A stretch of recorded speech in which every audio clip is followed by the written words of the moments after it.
How do you follow that up with this? For the win, it's a great time to live in Texas, and even better if you're in the Metroplex. Why is that? Dallas tops Forbes' list of best cities for good jobs. Ooh. Yeah, here's why we're #1. Dallas has a diversified economy, meaning we're not dependent on one industry.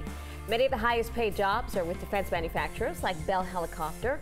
The financial, professional services, and energy industries are growing fast. Plus, they pay well at an average of $28 an hour. Here's the rest of the list for you guys. Second, Houston, followed by Austin at #3. Fort Worth, just down the road, #4. And Seattle is #5. Wait, are you kidding me? Of the top 5 in the nation, Texas has 4, the top 4? Yes, indeed. That's some really good news. Maybe Rick Perry was right after all, as much as it pains me to say that. Maybe. Coming from Charlie, big deal. Well, we got to hand it to Big Tex. Check this out, guys. It's a 3D animation of his construction. I know it looks a little creepy. Yes. A lot He doesn't creepy. have fingers. And a little Where are his strange. fingers? Oh, there they go. What is this, Edward Scissorhands? What's going on? It's Big Tex. It's his hand-taking shape. Back in October, you might remember, a fire destroyed the icon. A Texas-based company is rebuilding the 52-foot tall cowboy, and he's not cheap. Big Tex could cost up to $600,000. But State Fair officials promise he'll be back in time for opening day on September 27th. And guys, I think he looks pretty good. I think he looks like the Thing. Da-na-na-na. Yeah. Yeah, got it. It's 9:10, time for a reality check.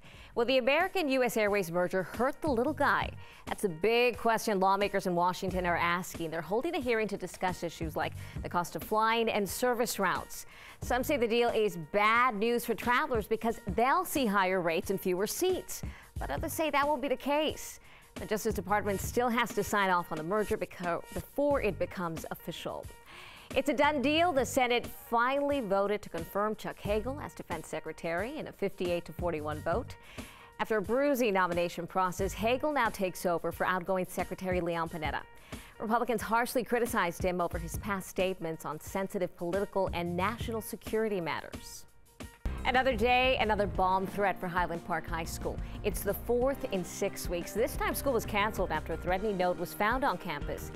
Kids might think it's a prank, but neighbors and police aren't playing.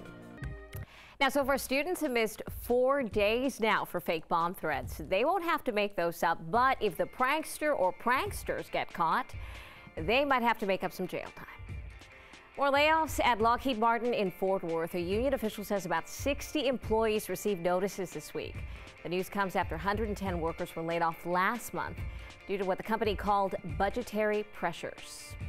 Cowtown is going green. The Fort Worth bike sharing program launches this April. 300 red 3-speed bicycles, not tricycles, excuse me, will be placed at 30 stations throughout the city. Cyclists will be able to keep track of how many calories they burn, how far they go, and how much they've saved on gas. They can even track their carbon footprint.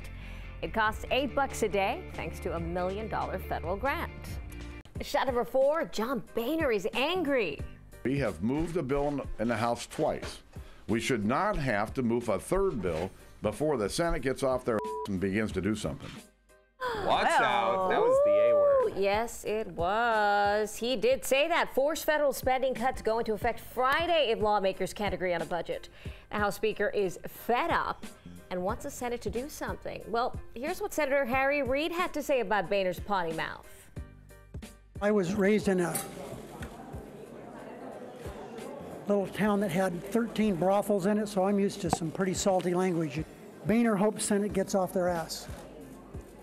And it's quite interesting. We didn't beep it out there. I know, but it's funnier coming out of Reid's mouth. You know, I don't know what's more surprising for me, the 13 brothels part or Boehner's language. You know what? I'm just surprised that Reid's still calling it a brothel. I mean, what is this, Boardwalk Empire? Forget working from home if you work for Yahoo. New CEO Marissa Mayer is laying down the law. She's banned any and all work from home options. All Yahoos who work remotely better get their butts in the office every day. And if you work from home every once in a while, This part of the memo that was sent out is for you. Quote, for the rest of us who occasionally have to stay home for the cable guy, please use your best judgment in the spirit of collaborations. Ow! Ouch is right. You know, but explain this to me.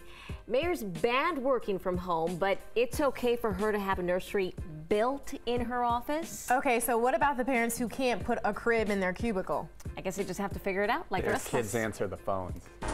You can expect a lot of variety on Dancing with the Stars this season. It premieres next month. The lineup includes Real Housewives of Beverly Hills star Lisa Vanderpump, comedian Andy Dick, gold medal gymnast Ali Reinsman, and country singer Kelly Pickler. Fun fact, Pickler will be the first American Idol contestant to join the cast. Ooh, nice. Country crooner Winona Judd, and multiple Ravens wide receiver Jacoby Jones are also on the roster. But perhaps the biggest surprise is that dancing pro Maxim Trombovsky, he's pretty popular on the show, he will not be returning for the 16th season. Did they say? Well, he says he wants to take the next step. He wants to dive into acting and producing. So, All right, there you it's go. the next step.